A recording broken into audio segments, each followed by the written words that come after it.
Sir TFA போக சொல்லிட்டாரு. நீங்க என்ன சார் ரைட்ஸ்? கலெக்டரே சொல்லிட்டாரு யாரும் ரோடு பிளாக் பண்ண. நீங்க தான் கோயிலுக்கு போகணும் எல்லாமே அங்க வந்து நின்று ஃபேமிலியோட நிக்கிறாங்க கோயிலுக்கு போகாம. ஷூட்டிங் எடுக்க அதுக்கப்புறம் போயிட்டு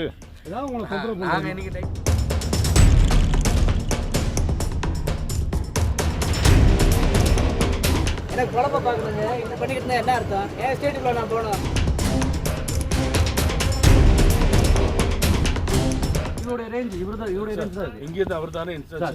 சார் டிஎஃப்ஏ போக சொல்லிட்டாரு. நீங்க என்ன சார் ரைட்ஸ்? ஃபாரஸ்ட்குள்ள எங்களுக்கு அவர்தான் மேல இன்ஸ்ட்ரக்ஷன் பண்றாங்க. நாங்க டைட் பண்ணல இன்னைக்கு. டிஎஃப்ஓட்டே பெர்மிஷன் கேட்டா போங்க, யாரும் சிட் பண்ணல, ரோடு பிளாக் பண்ணக்கூடாதுன்னு சொல்லிட்டு இருக்காரு எல்லா அதிகாரிகளும். கலெக்டரே சொல்லிட்டாரு யாரும் ரோடு பிளாக் பண்ண. நீங்க தான் கோயிலுக்கு போகணும் எல்லாமே அங்க வந்து நின்று ஃபேமிலியோட நிக்கிறாங்க கோயிலுக்கு போகாம. கோயிலுக்கு போறாங்க. நீங்க நாங்க ஷூட்டிங் எடுக்க அதுக்கப்புறம் போயிட்டு நாங்க இன்னைக்கு டைட் பண்ணலனா நாங்க போலீஸ்ல இருந்து பண்ணல. ஒரு ஆளு போய் அதை கேட்டுட்டு போகும். அது நீங்க சொல்லக்கூடாது. ஒரு ஆள் ரெண்டு ஆள் நீங்க சொல்லக்கூடாது. ரைட் சைடுல உங்களுக்கு நாங்க போறோம் சார்.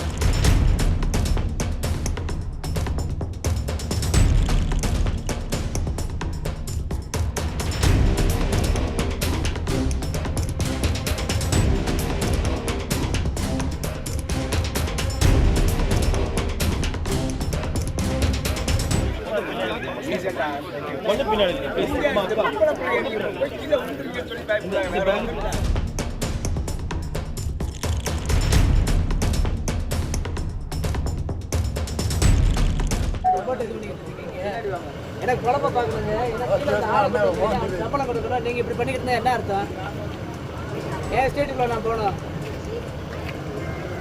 அன்னைக்கு வந்தோமே நீ யாருன்னு கேட்குறாங்க.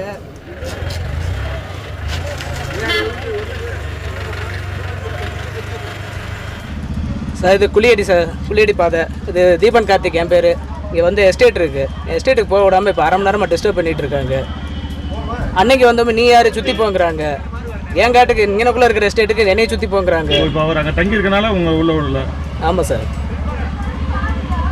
இல்லை பொதுமக்களை டிஸ்டர்ப் பண்ணக்கூடாது. நேற்றும் பேப்பரில் போட்டிருக்காங்க. இப்போ வந்தவொடனே என்னை திருப்பி விட்டுருக்காங்க. உள்ளே இங்கிட்டு வாங்கிட்டு வான்னு சொல்லி. யார் பண்ண? இந்த பவுன்சர்ஸ் தான் ரொம்ப இது பண்ணுறாங்க, இடைஞ்சல் பண்ணுறாங்க. செய்திகளை உடனுக்குடன் தெரிந்து கொள்ள உடனே சப்ஸ்கிரைப் பண்ணுங்க.